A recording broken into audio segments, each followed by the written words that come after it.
Welcome back, Rise Up Nation. We're happy to have you back here for another episode of Rise Up in Real Estate.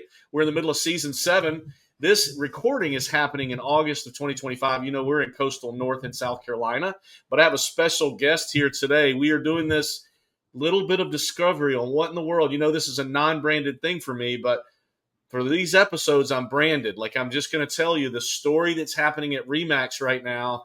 I'm calling it the Renaissance of REMAX. And I think we're awakening like an industry, the original disruptor. And I've got a guy here, one of 3 or 4, that are right in the saddle making these things happen. And I'm excited to find out what they are and how he plays into it. But I want you to welcome to the show today, Mr. Daniel Dennis. We appreciate you, Daniel. I don't even know where you are. Like, you're traveling all over the place. You've got a virtual background. I know you're not at home. I don't know where I am, Tad. Some days. I mean, it was Washington D.C. with you all at the broker owner conference, and then it was Denver.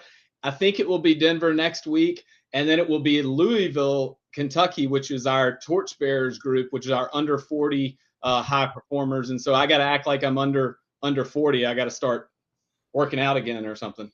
Yeah, that's quite a group. We have 8 offices, but we have an agent. We have 3 different brands within our brand: REMAX Professionals, REMAX Essential, and REMAX Southern Shores under our umbrella. And we actually are proud to have one agent from each go into Torchbearers. So awesome. Really excited and proud of that. What a great event, man. So you're the Senior Vice President of Sales and Service for REMAX. Is that right? Did I get that title right? I think that's correct. Yes. That just means you work hard and a lot. That's all that means, right? That's right. So give me the little story about Daniel Dennis. Tell me your background, like where you're from. I know I was born in Dothan, Alabama. I grew up a Roll Tide fan. Did you tell me that? I didn't know that. I don't know. I know. Jumped up about 12 notches in my book. Then you just did a post a couple of days ago with a lady that was attached to some major brand? Who was this? Anheuser-Busch? Anheuser-Busch, yes, she was she is on our board of directors, and she is from Phoenix City, Alabama, which a lot of your viewers may not know. You know, you don't talk like you're from Dothan as much as you could. I talk like I'm from Mobile or Dothan a lot more than you do. Yeah, well, I talk a lot, so I've worked myself out of that accent. But was she an Auburn graduate? Are you an Auburn fan or an Alabama fan? Yeah, I'm of course an Auburn fan, like all good Americans, and Teresa is a proud graduate of the Auburn University College of Business, like I am. That's incredible. So my mom was an Auburn fan. My dad was an Alabama fan. I went to practices and watched Bear Bryant coach the team. Like, it was in my blood. Literally, I went to games and stuff. And then I married, believe it or not, Mandy, my wife, went to Clemson. So the last 10 years have been quite a battle in our household. Like, sure. I've been to all the national championship games. It has been rough. Yeah. Well, it's really unbelievable what Dabo did, for that program. And I know they haven't been back there in a couple of years, but it was, Clemson went from something that we viewed as an afterthought to perennially being a force and having to deal with on a national stage. Yeah, they've got a pretty good team, a good quarterback, and good team this year. It's going to be an interesting. I'm a huge college sports fan, so I can't wait. But where do you live now, Daniel? Tell me about yourself, your family, how you ended up where you are now. Yeah, so an interesting story. I went to Auburn. I went to law school in another life. I thought I wanted to be a trial attorney, as a matter of fact, and I realized after my first summer of clerking that I would probably have a nervous breakdown if I had to read and write and argue with people the rest of my life. And so I kind of went on a different path. Started dating my wife when I was about 20 years old, and I would come home. We were living out in Orange Beach, Alabama, and I would come home, and he was his family was the owners, and his father was the founder of Roberts Brothers Real Estate in Mobile, Alabama. They had recently, this was about 2000, and this was around 2000. Well, probably prior to the sale. They eventually sold to Home Service of America in 2005. But we were living down in Orange Beach, Alabama, and I was, working at the marina or something. And then I think the next summer I was working at a law firm, and I was coming home and I was thinking, oh my gosh, how am I going to do this the rest of my life? And he was coming home and it was around 2004, 2005. So the big boom was on, and he was having a blast, et cetera, et cetera. And we became very, very close. And eventually I went down to, lived in Miami, went to work for a developer in Atlanta, did some things after I went to law school and took the bar. Didn't want to work for my father-in-law. I ended up being the son-in-law. And my old boss, Mike Pappas, he said, I'm an SOB, I'm the son of a broker. And so I guess I'm the SILOB, the swab, the son-in-law of the broker. And so that's how I got into the real estate business. And my family and I, we've got my wife, Mary Beth, and I, we have 3 children, 16, 12, and a 5-year-old.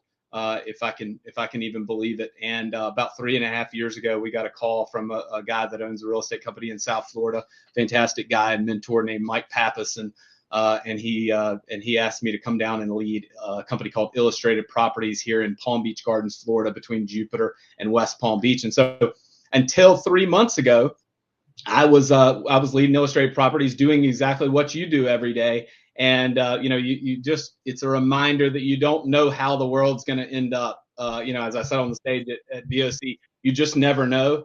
You just never know what's going to happen out there. You never know what's going to happen when you go to sales meeting, or you get up and you get dressed and you go talk to that person, or you show up at the office, or you do that one little thing that could lead to the other. And while I was at Illustrated Properties, I was in negotiations actually, with a guy named Chris Lim, who was the president of Christie's International Real Estate. We were a luxury company, and we were talking about furthering our Christie's affiliation, and we ended up going with Forbes Global and not partnering with Christie's, but the relationship was set. And with Chris Lim went to REMAX, he said, "Hey, I want you to go with me." And so 3 months ago, I started working remotely and working on airplanes and traveling to our headquarters in Denver. And I've had an absolute blast over the last 90 or so days. 90 days. I feel like you've been here. I was telling Chris this morning, I feel like I can't remember. And this is great for you because y'all been so productive. I don't remember a time when y'all weren't here. Like, I've already forgotten. Isn't that crazy? It is crazy. I mean, because my prior life, I think my life was very, very different. Like I said, doing what you do every day, recruiting, retaining, building culture, getting people productive, trying to gobble up market share, trying to pay for market share, but not pay too much, leave a little bit in the margin can. And life is completely different as I transfer into a new role, which is to support you all, in addition to our other broker owners across the U.S. and across Canada and the rest of the world, as we try to take this REMAX global name and enhance it even further. It's a crazy market right now. So how does your wife feel about this new job? Is she good with it? She like you being gone? She was really, really excited. As she was when we decided to move to, we got the call to move to Florida. Had no idea we would ever do that. We weren't necessarily looking to do that, and it just turned out to be a perfect fit. Things have a way of working out. It's kind of strange. You don't always see it until till it hits you right in the face. But that was a perfect fit to do that at that particular time, and this is a perfect fit to be here at REMAX with you. That's great. So I have had a little bit of interaction with Chris and Daniel and Travis, but mostly Daniel, just in some groups, kind of spitballing ideas. And from a broker owner's perspective, it's a new thing for us. Yeah. Like I don't think our opinion has been asked very often, and I appreciate it being asked. I know that's a huge thing. Like, sometimes you probably get what you don't want to get. I'm used to and we used to talk about it at Illustrated Properties. It's really an upside down pyramid. I think most companies operate like a pyramid where they make decisions and then they communicate out. We're really an upside down pyramid where we've tried to find out exactly what challenges, what opportunities we can help support our broker owners in on a day-to-day basis. And then we try to deploy our team, our resources, our tools, on a large scale at a public company, so we can go out and support them in their efforts. Yeah, great. So Jennifer Lovett, that you know very well, Yep. actually said just in passing one day, I don't know if she knew the impact it had on me. I haven't told her, but she said, I really feel like, and her brokerage is what, going 45th anniversary this year or something like that, birthday? I believe they were the third, maybe the second. I think it may have been the third REMAX brokerage in the state of Florida, which is unbelievable. Incredible, incredible. So 45 years. And she said she feels like, well, the whole purpose of today's few minutes is to talk about what she called, and I loved it, the Renaissance of REMAX. Like Okay. she and I don't think the word fits perfect, but if you talk about Renaissance, you're thinking about all the beautiful things of the past Yep. turning into the beautiful things of the present into the future. And I think that's exactly, from my perspective, what's happening. And I'm calling it like the awakening of the original disruptor. Yeah. Because I think Dave and Gail forged their path 52 years ago. They made a bold statement, struggled for 3 or 4 years, got it solidified. They were the original disruptor, and they've been disrupting all along. It has had 50 years of aging in the brokerage world, Yep. and now we have this new guy comes on the scene, Eric Carl, who at first we were like, I'm not sure. I don't know if it's the right choice or not. Not a real estate guy, but we're going to try it, and we're going to be supportive. We're going to not talk when he can't. If he's not a great speaker, I'm not going to talk about it to my friends. I'm just going to support, right? So, and for 12 months, I think he did a lot of hard work, and he probably fought a lot of demons and a lot of naysayers. Yep. Pushed the sleigh that we talked about this morning. Pushed the snowball up the hill Yep. for a long time. And what I feel like is happening now is finally has crested the hill. And you Yep. guys are here, and you guys have an opportunity to see. He's probably so proud that he now gets to benefit a tiny bit in the momentum that we're feeling because of all of his dedication for the past 12 months. I'm sure you have a lot of respect for him. Did you know him before So I coming did here? not know him before. I knew Chris Lim, and we had a saying at Illustrated Properties. We said that before you can have a dinner party and invite people to come to dinner, you've got to set the table first. And so what Eric did for a solid year was he set the table. And to a certain extent, you're always setting the table. Every time you do it for the first time, you're setting a precedent and a standard for how it's going to be done, how you're going to work, who you're going to bring into the company, what standards, what accountability protocols you're going to hold people to, the quality of your work, how your marketing is going to go, the amount of thoroughness and time and attention to detail on your events, and when you send something out to the network.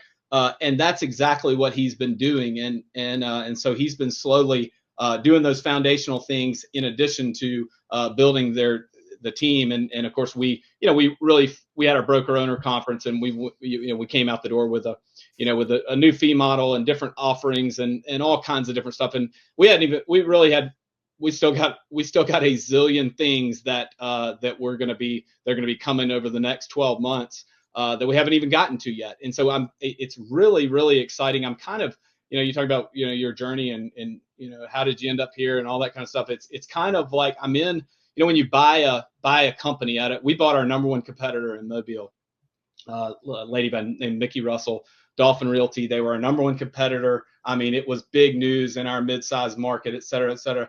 And it was like, I always say that acquisitions are kind of like crack. I mean, it's all you think about. You can't sleep. You're so excited. You're doing all this work for, and I'm kind of in that same mode where it's like, it's hard to sleep because I'm so excited about what we're building. Because if you can take the legacy stuff, I mean, you're talking about a brand that is recognized. It's the most recognized, respected, and prolific brand on this planet. I mean, you couldn't go. I always think about Warren Buffett talking about. I think I'm butchering whatever it is. You can look it up on YouTube. But he talks about, if you gave me X amount of money, would I go and try to make something that would compete with the Snickers bar? Well, no, you're not going to. I would never try to do that.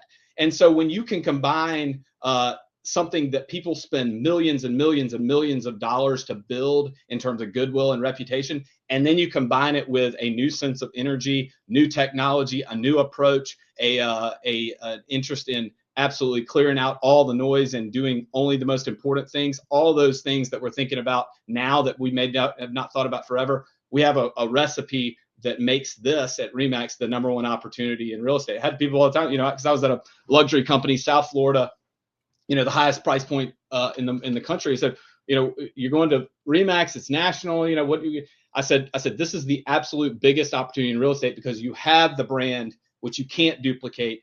You have the resources, and you got a CEO that absolutely, if I had said, Eric, I need you to fly down to South Florida and stand on your head, it will mean that we'll win. He would absolutely do it. And so that type of all-inness, that's an Alabama word, probably a Dothan word. That type of all-inness is what I was not looking for, but it was there, and I was made aware of it through Chris Lim, and that's why I'm so excited. I can't sleep every day. That's great. You both used the word. You and Chris both used the word opportunity. He said it the way you did. It's the biggest opportunity because he had a pretty good thing going too. By the way, both of you. It wasn't like y'all were rebounding because you'd been let go. I mean, it was like Eric went and found what he wanted. Chris went and found what he wanted, and we're proud to be that person. And when I hear you talking just now, it makes me think of a little old company named Blockbuster, and I don't know the whole story. I don't know any of the people. I tell my wife all the time, I would probably be the guy that owned the last Blockbuster. Like I'm not going to quit. I'm going to be that guy. But she says, don't say that to people because it makes you seem stupid because nobody would want to own the last Blockbuster. But Blockbuster had an opportunity from the way I understand the story when Netflix came on the scene, and they decided they were going to stay tried and true to their legacy, which was incredible, like ours is at REMAX. But what I appreciate about the way you tell the story is Dave and Gail have open hands, and they are like, let's watch this thing morph into, I mean, it is a renaissance. It's like all the beauty of the past gets to be the beauty of now and forever. And I think it's just so incredible to be a part of it. Like I'm more excited, and I get excited pretty easy, but I'm pretty excited about what's going on. And we're going to support you guys all the way through. So tell me what your role is specifically. Like what position do you play, and what are you tasked with every day? So we obviously sell franchises. Okay. And we have a sales team that goes out and does that. And we try to identify people that would be a perfect match for us, given what we want to accomplish, our temperament, our culture, the way we treat people, the way we work, our standard, our attention to detail.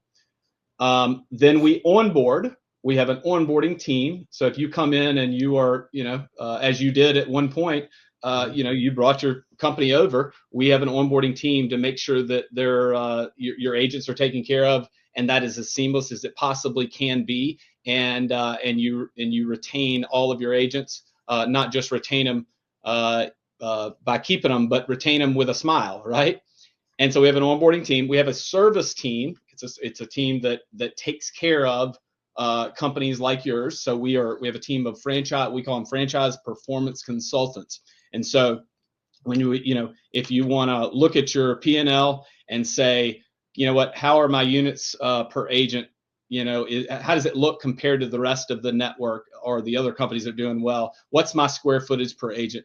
What are my ideas? How can I retain? How can I make a change with somebody on my leadership team, which is a very difficult thing to do, and retain agents? How can I consolidate offices? How can I eliminate fat without the agents being impacted? A zillion different things that I obviously woke up every day and thought, ate, slept, and breathed every day. Those are the things that you all face every day. And so we have a service team that helps do that.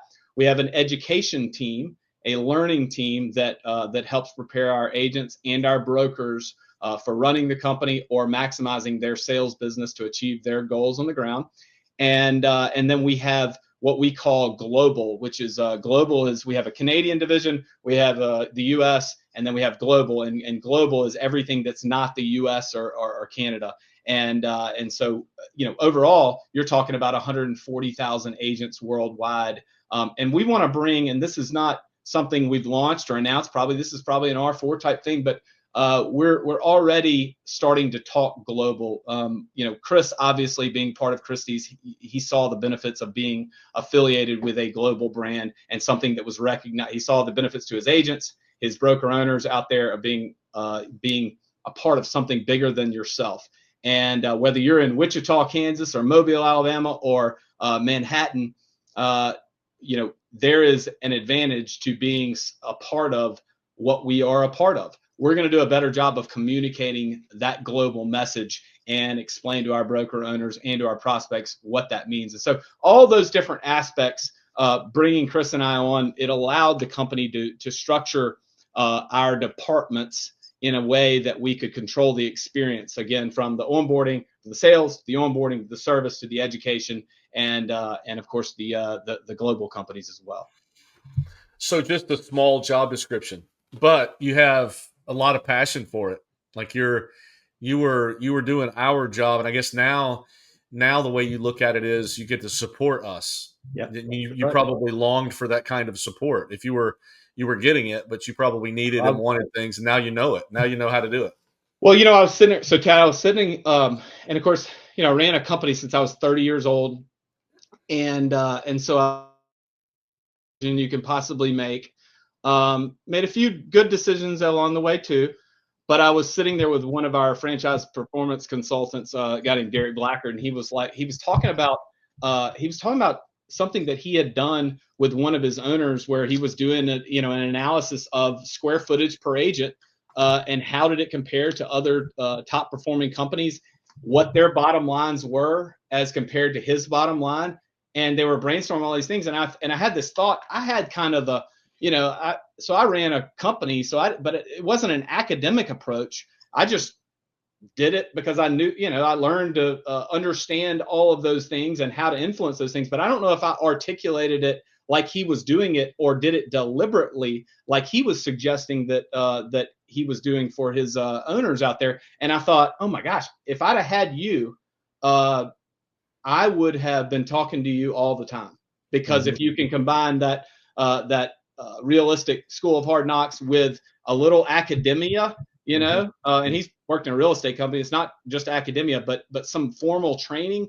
Then you really get a recipe for being as good as you can possibly be. And there's never been a better time where we need to be as good as we can possibly be. I mean, our margins are, I don't have to tell you this, but our margins are like this right now. If you're running a company and you got agents that are beating you up for commission splits, and you got all the expenses, et cetera, and it is it's really, really difficult to continue to invest back in the agents with the margins that we're getting, and of course your agents and your buyers and sellers would be bewildered if they saw your P&L, and that's for any real estate company in the United States, because all they see is signage and branding, and gross commission dollars coming in the door. So we want to be there for our owners and help them and support them as they fight the good fight every day, which is a heck of a fight. Yeah. How many do you have on your team, Daniel? Do you know right off? I think we've got 88. Yeah. Okay. Between education, sales, global education, global learning, onboarding, et cetera. And I heard a rumor. Maybe it's not a rumor. Maybe it's legit. I think actually it might have been Travis that said this, but there's a callback to the momentum curriculum in education. Yeah. I'm excited about that. We've done only that for 13 or 14 years. So if you needed I was talking to Bob Koch about this yesterday. I think if y'all need any advocacy for it, or any, hey, how did it go? David Scott's been my personal coach for 10 years. So we'd love to be a part of that. It's interesting. It's a whole conversation as to where it went. But I was on a call 20 minutes before we got here, and the pieces are coming together to relaunch momentum. Maybe we call it something different. We can call it whatever you all want. But the point is that we have exactly what I'm talking about. We have a formalized program that if you do these things, it's a playbook. If you do these things, you will have a better company and run a better company, more efficient, more profitable than you did yesterday. And there's no bigger area of value that we can provide to our owners. It's interesting that when I took the original very first class in momentum, and this was literally about 13 or 14 years ago, we, my wife and I, because we started in 2007, we basically tore down the walls of the infrastructure of our company. We rebuilt it. It was hard. Rebuilt it according to the momentum, almost word for word, because we just fell in love with the concepts, the ecosystem. But what you just said, my coach, David, often says to me, if almost word for what you just said, if you do these things, he says this and people laugh at him. If you do these things according to an appropriate business plan, complete an appropriate business plan, your success is inevitable. Yeah. And our success is sustainable profits. Yep. Yep. Now, the challenge is taking Mandy and myself. We were number one market share, doing what we thought was fine, but we weren't very profitable. We had to tear it all the way down to the bare bones, like rebuilding the home, but I'm excited about that. I would love to help any way that I can with that. I'll just put that out there. Well, I appreciate it. We'll put you on the demo team and, kind of get your thoughts on, on how to make it as good as it possibly can be. And then make sure that we create adoption throughout the, network. Yeah. Yeah. Because it's you spend a lot of time talking to, there's a lot of broker owners, right? A lot of different levels, a lot of different intentions at the level that we're at. Some people like you and me are passionate. Like this isn't a hobby.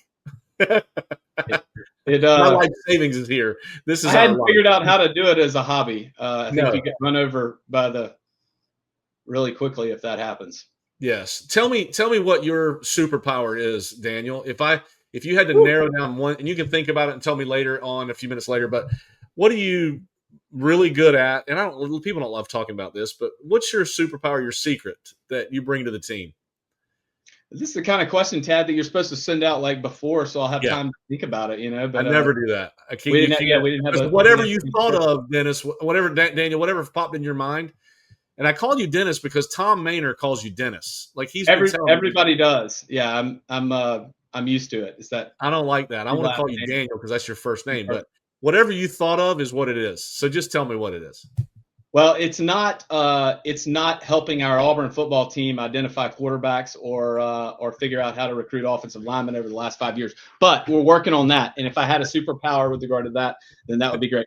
What I'll give you is not necessarily a superpower, but it is maybe an approach to life and business, which is the same to me. I don't think that there is any line between personal and business. Okay.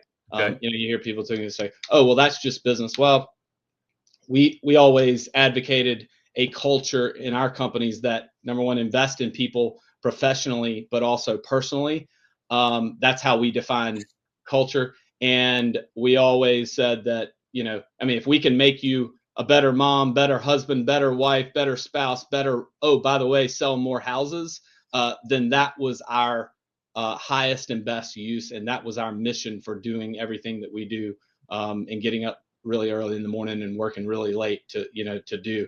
But I would say that, not having listen, if you do the right thing, if your default, when you don't know what to do, and this is what we think about, when you don't know what to do and you don't, when I was in your shoes, it became 20 times a day. And then over the years, it became 5 times a day. And then maybe it was once a day. And then every other day there was a situation where I didn't know exactly what to do, whether it would be a buyer, a seller, somebody's threatening you with a lawsuit, an agent that's coming, an agent that's going, you got a vendor, if you just do the right thing and take care of the person first, then the score will take care of itself. We'll sell plenty of houses. We'll recruit plenty of great agents. But have as your default rule, just take care of the person, and everything else will fall in line. That's the approach that I don't know if it's a superpower, but it's certainly a perspective that I'd like to and intend to carry over to the headquarters in Denver. No, I appreciate that. And it seems like that's I don't know, is that a Southern thing, Daniel? Because when I was talking to Chris, and Chris from San Francisco, like he's a super personal, like heart leading guy. Like that's what I got from the 30 minutes we spent together. Yeah. But I appreciate that perspective, and I hope that you can continue.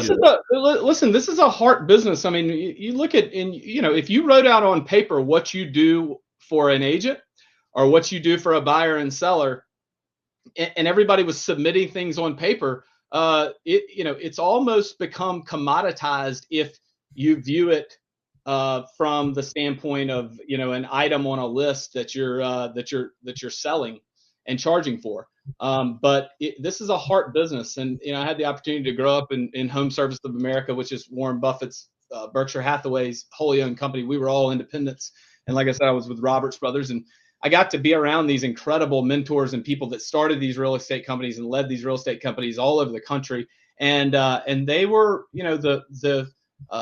they understood their metrics, they understood their P&L, they did all these different things. They were their business acumen was very high, but what was more high than anything else was their interest in people. And a guy from Louisville, Kentucky, who ran Simmon & Realty, one of the greatest guys to ever live and the greatest leaders. He's not dead either. He's Brad DeVries. He's a fantastic guy. And what he used to tell us all the time was, weddings are optional, funerals are mandatory. And that's the way he treated his agents. As he, you all are out there and you're building that village and you're holding that village together as your broker, as the broker, as the friend, as the boss, as the agent, as the, as all these different parts, therapist, my gosh, marriage therapist, my God, we could write a book of all the crazy stuff that goes on.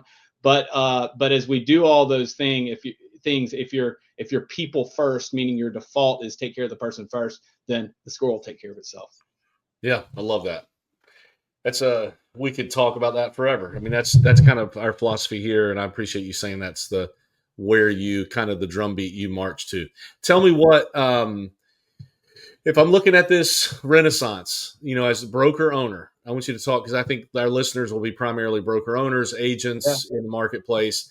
As a broker owner, can you give me a little bit of advice as to maybe two things you would say you guys definitely need to do this in order to keep up with this? Because y'all are Travis said it, y'all are running, your pace of play is fast and we love it. Yep. But how can I stay up to date the best? Give me some advice. Woo! How long we got? Just two things, man. Just two things. The new fee model that we talked about, which is probably beyond the scope of this show right here, but it's really exciting. Yep. is a big part of that. The second thing I would say is we need to unleash the secrets. That global message that I was talking about, yes. That financial security and that interest in doing whatever it takes and thinking about things differently and providing what the message and the vision, this just kind of came out at BOC a couple weeks ago. We haven't formalized this yet, but it just kind of came out because it summarized what we were working on. But we want to be the most supportive real estate network in the world, okay, that's powered by a team of people first individuals that help our owners win listings, save time, build culture, and be more profitable. And so I said a lot of different things right there. The first thing I said was supportive, and we kind of talked about that, our identity as franchise performance consultant. We don't have a good day unless we help you recruit, retain, build culture, be more productive, right? The second thing I said was I talked about the global aspect in the world. That global message, as I talked about earlier, is of tremendous value. I don't care if you're in Mobile, Alabama, you're in South Florida, or you're in San Francisco. A global message and being a part of something bigger and more recognized than yourself is absolutely critical. And going out and helping our owners win listings. I said this at BOC. It's funny because everything is changing, but then there's a few things that it's just not changing. The cornerstone of this business continues to be listings. I don't care if you're in a 50-50 market where a buy side is paid the same amount as a list side. Having that sign in the yard, especially with a red sold on it, I mean, you can go buy Zillow leads, you can buy whatever it is you want to buy, you can take out ads, billboards. There's nothing more powerful than that. And so win listings, save time, which keeps you in it for the long term, and then be more profitable so you can go and reinvest back into your people and back into your agents, and whether it's through ancillary services, et cetera. That's what we want to help our owners do. That's our identity. I will tell you something else. So Eric as we talked about Eric, he's really, really a smart dude. Yeah. Like, no offense to us real estate guys and, kind of dummies and, we can talk and we can do all these different things. I realized in about 3 hours after I walked in the building why he's there. He's not constrained by all those things that we kind of grew up with. And, we kind of grew up in the business we have chains. We try to think of the only way to make more money, the only way to do more, the only way to help our agents is to sell more houses. Well, you got to do that. There's no doubt about that.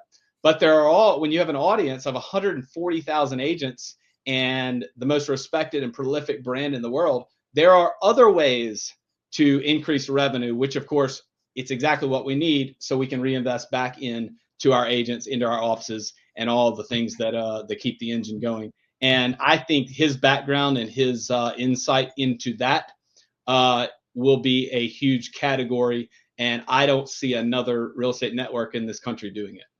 Not even. I'm really being a little bit vague, but you know, there is something key there. And I'm not talking about mortgage, title, insurance. We know that. That's the popcorn. That's the concessions. Selling the house is just getting the movie ticket and walking in the door. There are other ways in this business. When we have the brand that we do, we have the audience and we have the name recognition that we can pass along to our brokers. I just heard you say we're going to sell cars, and I love it. We're not going to sell cars. I can promise you that. I'm not selling cars. No, you just had the same look on your face. This has been so good for me. I don't know what anybody else is going to get out of this, but to hear the three of you talk about Eric and how he's not real estate trained. He's CEO top 200 Forbes trained. Yep. Is a difference maker. And that was actually when he was first hired, Daniel, everybody had a problem with it. We were like, well, he's not a real estate guy. Well, guess what? Maybe that's not what we needed, maybe at the end of the day. I don't know that there's other global brands that have done what we've done here. Right. Somebody on Mr. Liniger and somebody on the board of directors, took a risk and it's going to pay off big for him. Yeah, I'm excited to see that. And I hope that Eric gets the credit he deserves. I know he doesn't need credit. I mean, he's successful, he's secure, he's smart, but he needs a pat on the back because he's fought a lot of battles when a lot of us were not on his team. And I'm embarrassed to say that I was part of that group. We all were. But I'm happy for him. I'm excited to be. I'll pass that along. That'll mean a lot to him coming from you. And I really, really appreciate it. Yeah, we have got your back. So what would you say? I'm just going to ask you to pontificate for one more minute about what's next in real estate from your perspective. I don't care if you tell me the rates are going to go down. I mean, Buffini did his bold predictions with Michael Thorne yesterday. I love both of those guys, or 2 days ago. I'm not asking you to do that because who knows what's happening. But where do you think this brand, this industry is headed forward from here? Are you optimistic? Are you moderate? Are you pessimistic? Shoot it straight with me. So if you are a student of history, which I guess I seem to be, not just real estate history, but all kinds of history. Yeah. There were times when maybe we thought that our value in terms of being full service, meaning offering a brand, offering some bricks and mortar, like a place to go, right? Offering education, offering support, sometimes just being there so we can bitch and moan and complain and say, can you believe we're going through this together? A network, a community, a journey to go through the battle of life and business and everything else together. On paper, if you were at some public company, not this public company, but some other one, and somebody didn't know anything about real estate or didn't know anything about people, they would have a hard time, saying that is of tangible value that you could charge for. I am convinced right now that there has never been a time, including the 1990s and early 2000s and prior to when you had to come into the office and you had to actually print on a printer, et cetera, et cetera. I'm convinced that there has never been a time when what we did as the owners and as the realtors to the customers has been more important. Now, the challenge is, of course, how do you monetize it? Can you make enough to continue on doing it and get beat up for it from the buyers and sellers, get beat up from the agents, et cetera, et cetera. That's the tricky part. And so I don't have all the silver bullets, but I think that it has something to do with, there's a guy named Jesse Cole. You're in South Carolina, so you know where Savannah is. You've heard of the Savannah bananas, I'm assuming. Oh, absolutely. Yeah. Yeah. So they went in, and anybody that's watching this, then you go on YouTube and watch Jesse with the Savannah Bananas. But they have a minor league baseball team. I don't even think it's minor league. I think it's like Division 12 or something, you know. And I think the traditional business notion was, well, we need to play great baseball so that we can get people to buy my $5 tickets and buy popcorn and buy a beer, et cetera, et cetera. And he kind of went in there and said, you know what? If we think that the baseball is going to be compelling enough to get people to come here, I think we're whistling Dixie, right? Let's look at it like, what business are we really in? Well, we're in the entertainment business, and they've turned into the Harlem Globetrotters. If you have any millennials or young people, they won't even know who I'm talking about, but they've turned into the Harlem Globetrotters of minor league baseball, where it's all about fun and it's all about unreasonable hospitality and fans first, and doing all the things that the great companies do. If you do all those things and you take care of people, the score will take care of itself, as I said before. But I think the answer in our industry lies in, what business are you really in? You think you're in the business of buying houses, listing houses. You think you're in the business of providing a license, a desk for an agent or whatever, or some tools.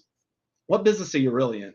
I don't know what the end result will be, but I think the final answer will be something in that particular conversation.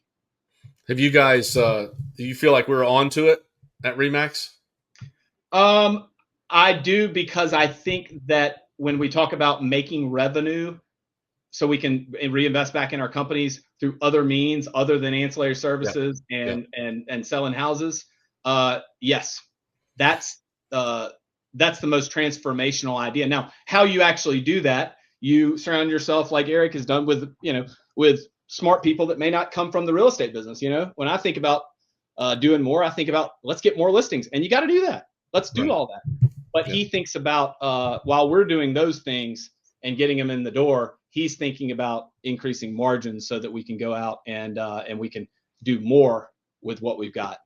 Yeah.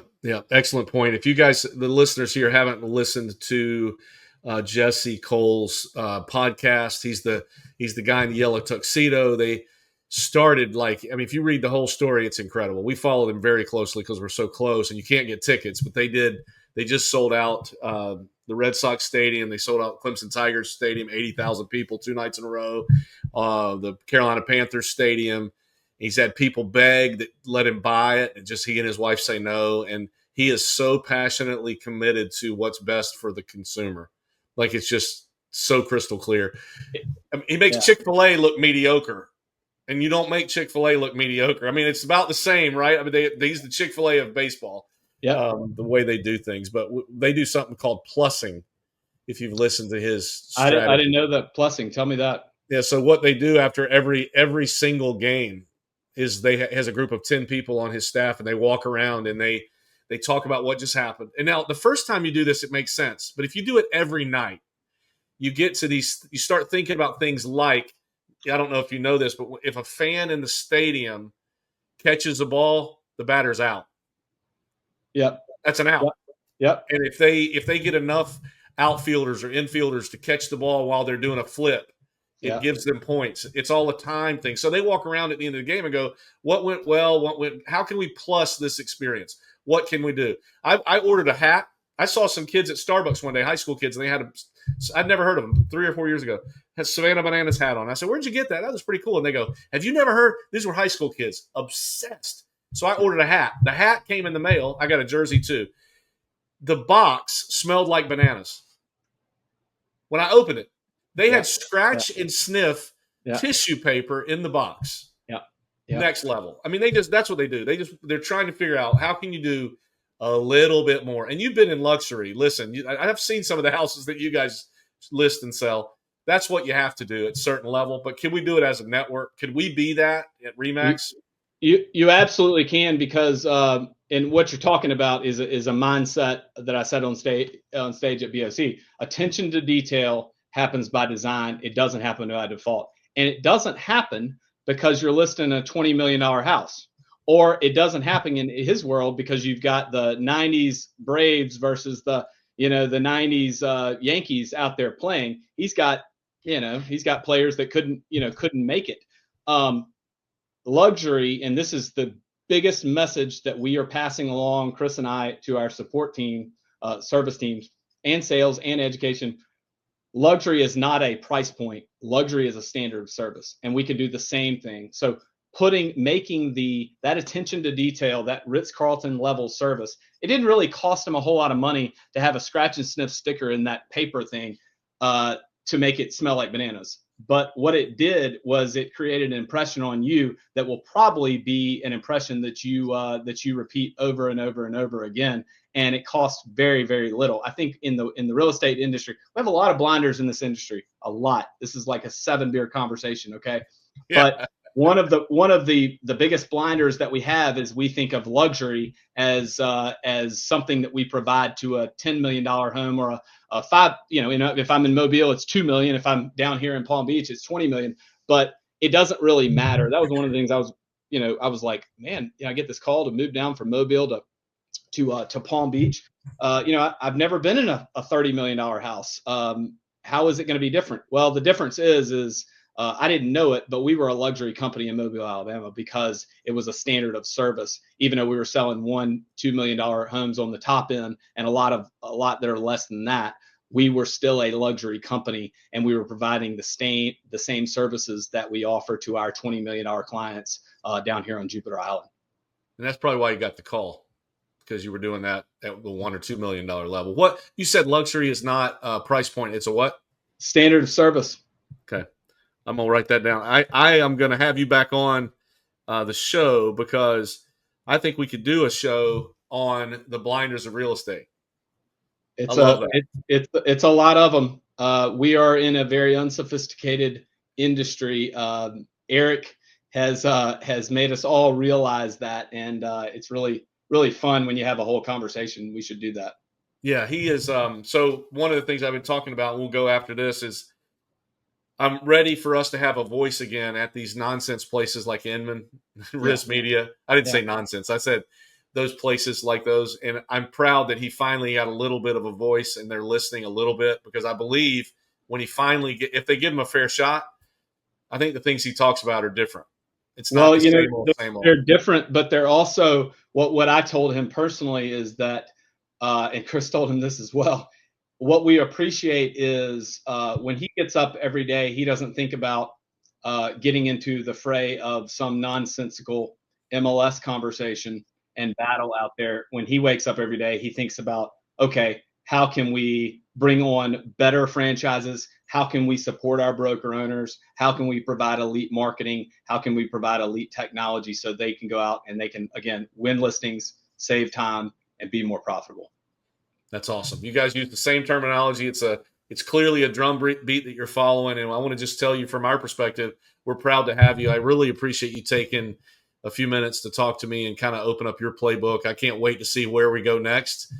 We have a lot of energy and a lot of excitement about what's going on with the brand, and we want to support it full tilt. So, well, you are part of the core of this company, and we don't make a decision without you.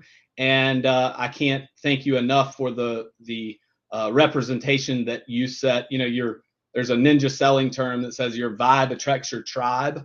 Your vibe attracts your tribe.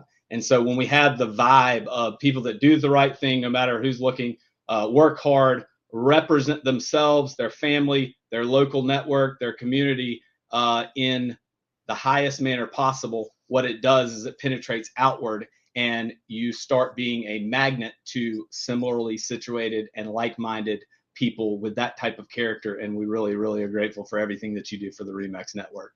That's awesome. Rise Up Nation, say thank you to Mr. Daniel Dennis. Daniel, thanks. I look forward to running into you real soon. I can't wait till you tell me in a few minutes who the band is for R4. No one spilled the beans. Don't tell me. Tom Maynard will kill me. All right. Okay. I may not know. I have to think about it. There was a conversation. I don't know where we landed. I think I do know. Maybe. Chris said he knew, and Tom Maynard, literally, because Chris was in Denver, Tom Maynard almost came through the screen and said, "Don't you dare." So what I didn't know is that how big of a deal that was. I mean, I had people, like 5 people, ask me. I was like, I don't know. I mean, why is it a big? It was a big deal, and so we need to get that word out to you.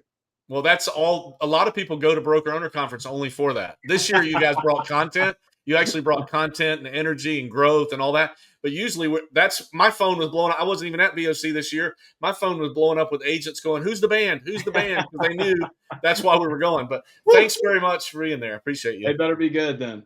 Yeah, they better be real good. It's going to be country, and I can't wait because I'm from the South. But thanks, Daniel. Rise Up Nation. We'll see you around soon. Thanks for being here. Have a great afternoon.